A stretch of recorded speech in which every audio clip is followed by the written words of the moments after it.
warahmatullahi wabarakatuh. Halo teman-teman semua. Perkenalkan, nama saya Naya Fadila. Saya dari kelas 10-7.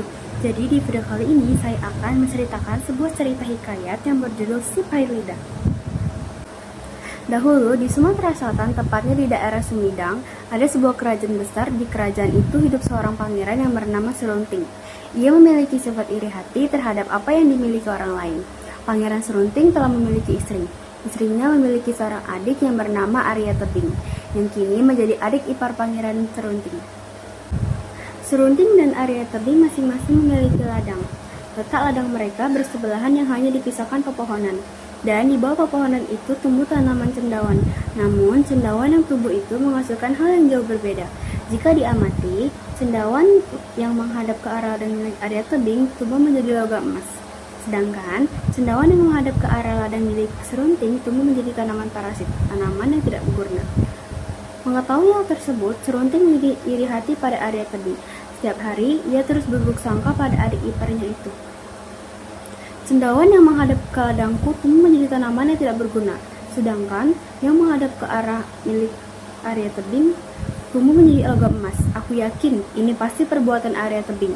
Keesokan harinya, Serunting menghampiri Arya Tebing dengan perasaan dendam dan marah. Ia kemudian mengajak Arya Tebing untuk berduel. Kau telah berbuat curang kepadaku. Aku menantang kamu untuk berduel esok hari, ucap Serunting. Tapi aku tidak pernah berbuat curang, sahut Arya Tebing. Serunting tidak memperdulikan. Ia tetap menantang untuk berduel. Arya Tebing kebingungan. Ia tahu bahwa kakak iparnya itu adalah orang yang sakti. Setelah lama berpikir, akhirnya Arya Tebing mendapatkan ide. Ia kemudian menceritakan kejadian itu dan membujuk kakak kandungnya, yang tak lain adalah istri dari Serunting, untuk memberitahukan rahasia kelemahan Serunting. Kak, beritahukanlah aku rahasia kelemahan suamimu.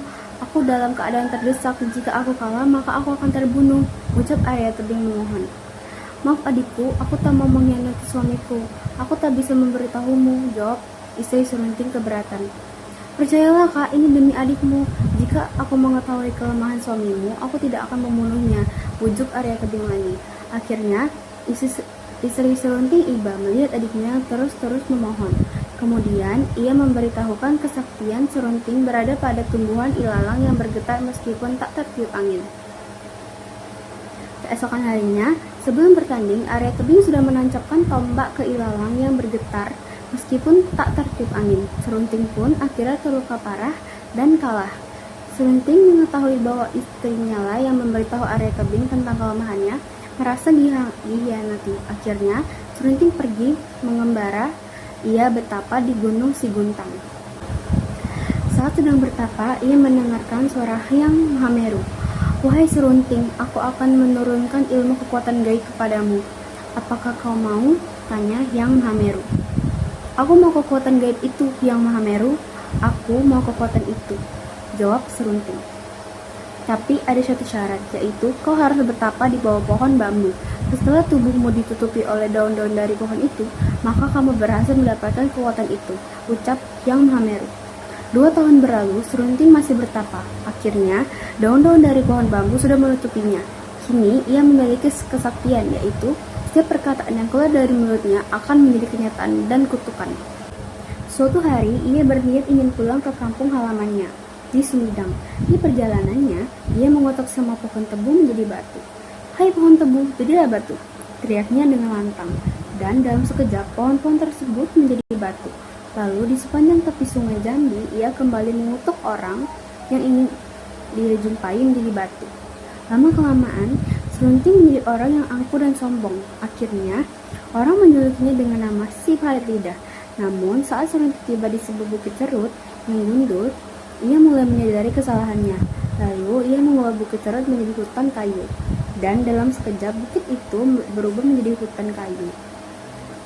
Hingga masyarakat setempat berterima kasih kepadanya karena bukit itu telah menjadi hutan kayu yang akan menghasilkan hasil kayu yang berlimpah dan dijual di pasar untuk mencukupi kebutuhan hidup.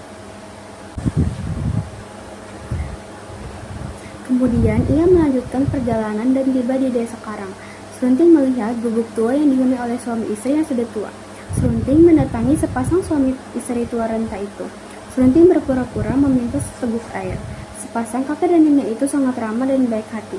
Ternyata sudah lama mereka ingin dikaruniai seorang anak untuk membantu mereka bekerja. Serunting pun mengabulkannya. Ketika melihat ada sehelai rambut yang rontok pada baju nenek, Serunting pun mengambilnya lalu mengubah rambut itu menjadi seorang bayi. Pasangan tua itu sangat bahagia dan berterima kasih pada Serunting. Serunting bahagia bisa membantu orang lain. Di sisa perjalanannya, Serunting belajar untuk membantu dan berusaha menolong orang yang kesulitan.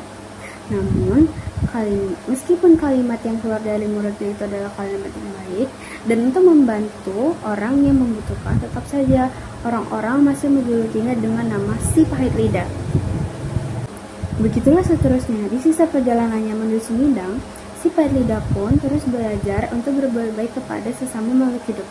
Setiba di kampung halamannya, rasa dendam pada Arya Tebing pun sudah hilang, seiring dengan perbuatan baiknya di sepanjang perjalanan. Ia pun meminta maaf kepada adik iparnya itu, juga kepada istri tercintanya.